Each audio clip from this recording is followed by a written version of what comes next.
Hey, what is going on, everybody? It's Ryan. Okay, bit of a disclaimer for you guys. So, as of this recording, I just found out my recording for this part got really messed up because I guess during the recording session, my microphone was disconnected. So, instead of my voice being picked up by my mic, which is the one I'm currently using right now, it got picked up by my built-in microphone in my laptop. So, my voice is going to sound very muffled and very grainy. And for that, I sincerely apologize. I should have picked up on this a lot sooner. That way I would have been like, hey guys, we need to re-record this because I sound like garbage. But no worries, I took the liberty of adding in subtitles for whenever I talk. So hopefully you guys will have a better understanding on what I'm trying to say. Oh, and for the record, this is the only time in this playthrough you're gonna see this happen, alright? For part 13 and onwards, you're gonna be hearing my voice as crystal clear as how I am sounding right now. So this is the only part where I'm gonna sound very grainy. So yeah, again, I sincerely apologize for the inconvenience, and I hope you guys enjoyed this part of the playthrough regardless. So, that being said, here is part 12 of the Deadpool playthrough. Enjoy. Wait, what the fuck? Why is there only a green screen here? God damn it. Alright, hold on a minute, folks. I'll be right back.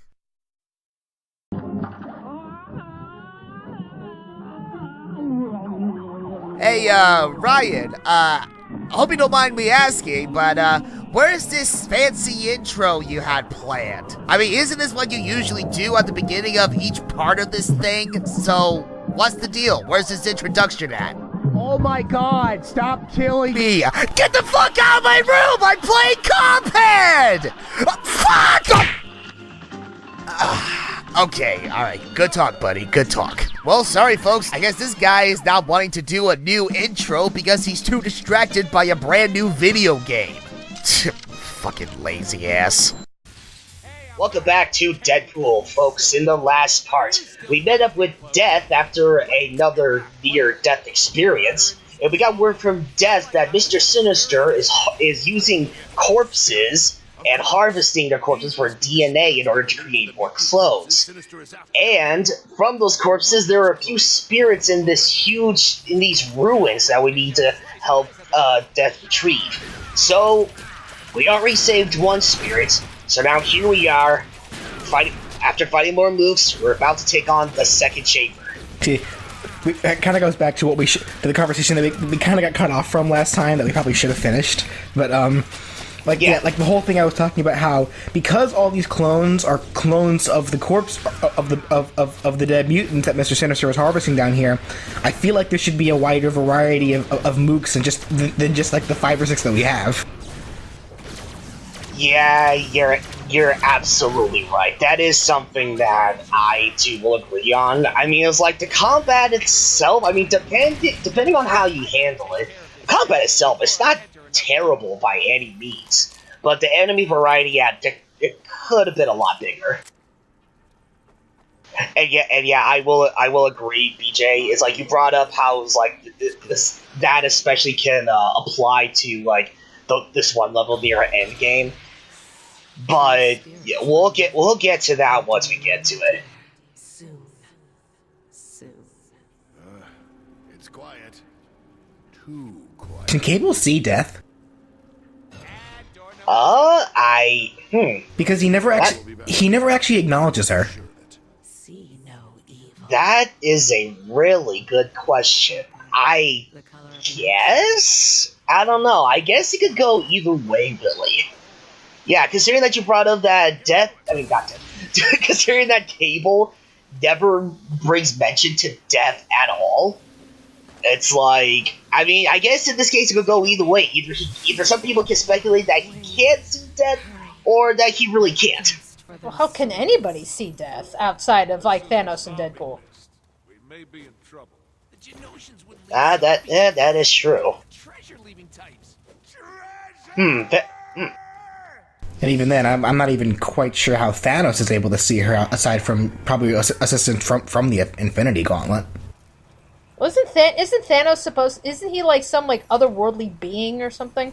You know, you bring that up.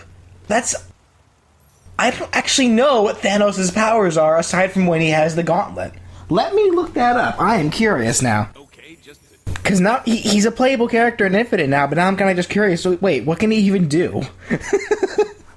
Because I don't think they're not gonna give him the Infinity Gauntlet in that game. So it's like, wait, what are his powers aside from that? Oh, that's kind of a letdown. The game is called Marvel vs. Capcom Infinite. Why not?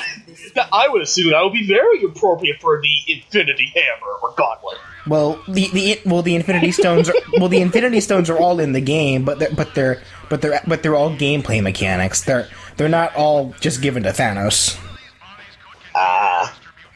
Is there like a story mode or something that's going to be in it? Yeah. Well, Yes. that's like one of the. You clearly have not been keeping up with the game at all, then, because that's like one of the most advertised thing about the game is there's going to be this huge story mode. Yeah, I know nothing about the Marvel vs. Capcom series whatsoever. I've never played any of them. That's not a zombie, that's a clone.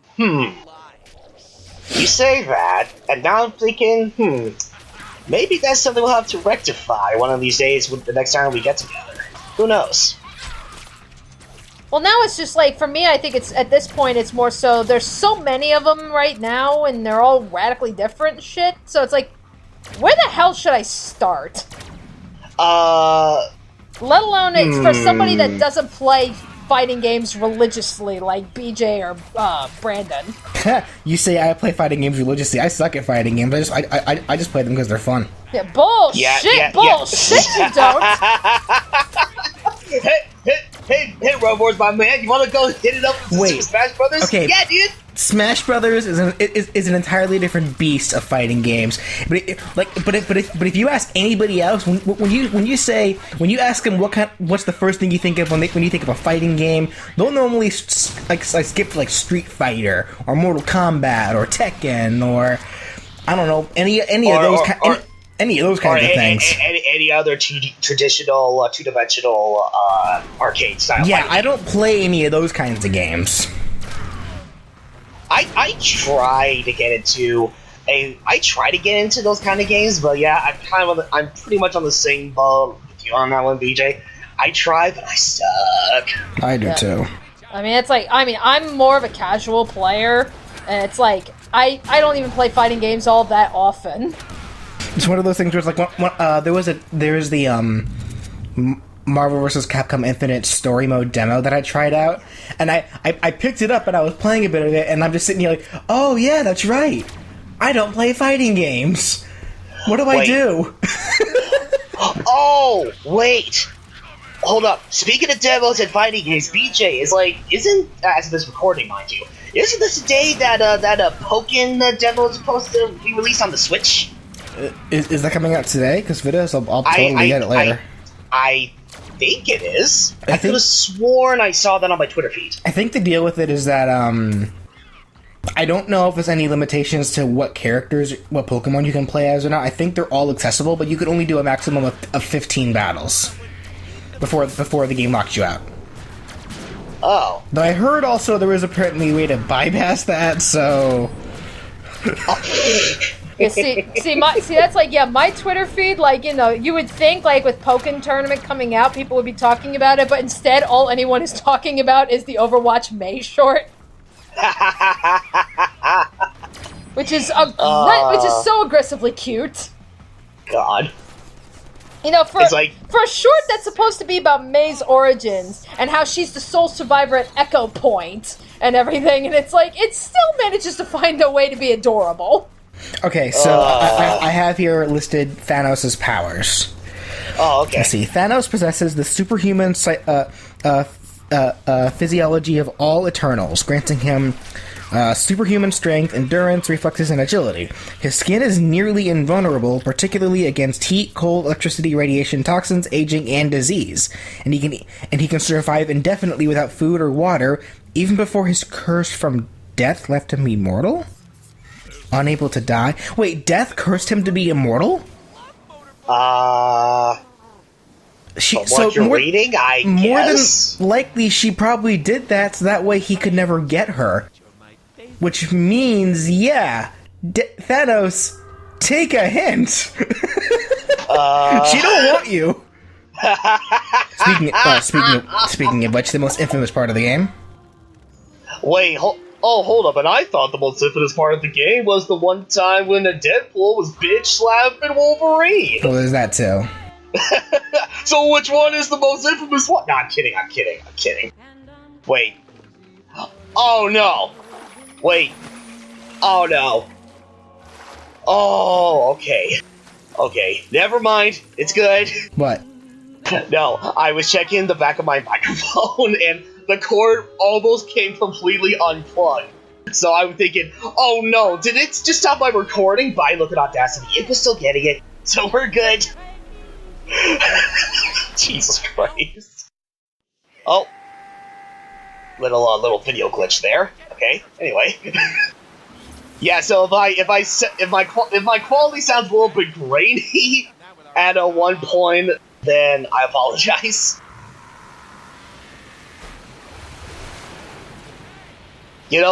Also, it's a good thing that this is like the version that's on the more up-to-date consoles like the Xbox One or PlayStation 4. Because I remembered, just looking at the jarring decrease in frame rate during that entire cutscene. More specifically, when the waterfall is more so when the boat is falling off the waterfall.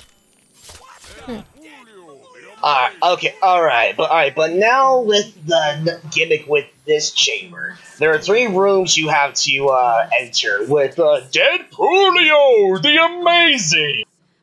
One of which is like some kind of a rock, paper, scissors kind of little challenge.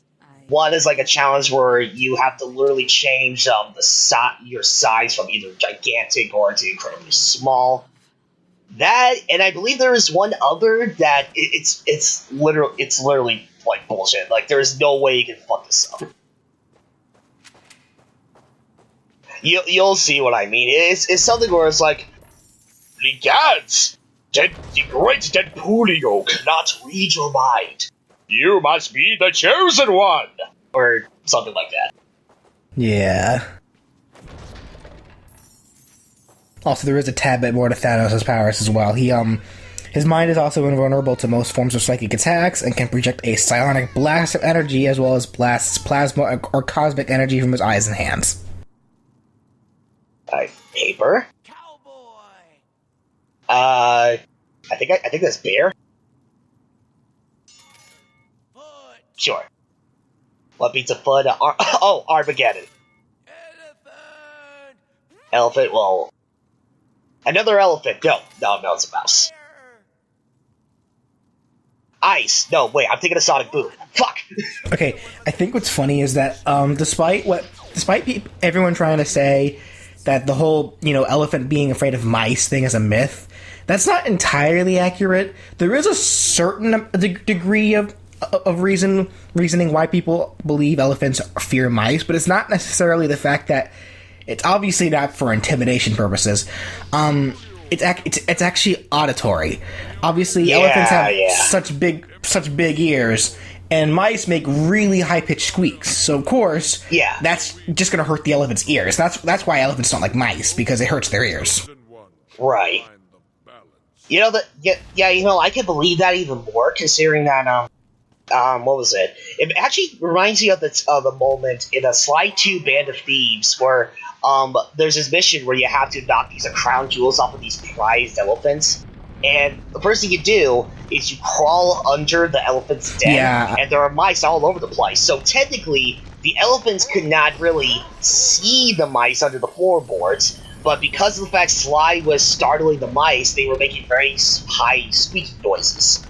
So it's like, the elephants couldn't see the mice, but I'm fairly sure they could hear the mice. Hence why they were freaking out. So it's like, I can believe that. I think when it's like, if an elephant were to be scared by, like, the sight of a mouse, I think that's only something you would see, like, in just, like, cartoons or something. Yeah, just... That's like Looney Tunes shit. Looney Tunes are like Tom and Jerry. Especially Tom and Jerry. Seek the final test. Were there any, like, prominent mouse characters? Oh yeah, Speedy Gonzales. Yes. I'm about to ask, were there any prominent mice characters in Looney Tunes? Yeah, duh, of course there were. Taste that. Oh no, it's the contest winner we promised to put in our game. It's Eddie. You were supposed Now, to be the okay, they say this is like the contest winner or something. Okay, I don't know. It's like something tells me it's like okay. I refuse. All right, I refuse to believe there was like some kind of contest going on like during the development of Deadpool. If that was the case, I more than likely would have heard about it, which I never did until I played this very part of the level. Insert the bling. Insert the bling here after Ryan does the research and actually finds out that there was a contest or not. Challenge Alright, you know what? Challenge accepted. I will gladly look that up when we're done recording this part.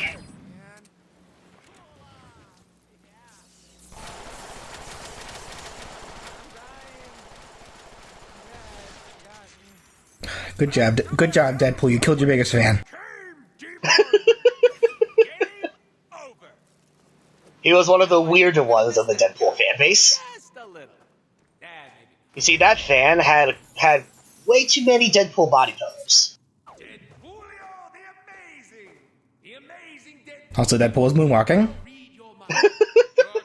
and literally shaking the world doing so. Your number is. Now, yeah, this is the little test I was referring to. It's like you can literally pick any answer you want, and there's no wrong answer in this case, so it is impossible to fuck this up. Angry ferrets gnashing their way to freedom. Ah, the mighty Deadpoolio cannot read your mind. You must be the chosen one. You have done well. Alright, and there's that. We took care of all 3 little tests. So now with those tests out of the way, we can rescue the final spirit. The second to last spirit. I was about to say. Sorry. I thought this was our second one. we skipped a level. This level was dragging on for too long. Fuck it. I'm kidding. Anyway, join us next time as we officially take on the final chamber and rescue the real final spirit. We will see you guys then.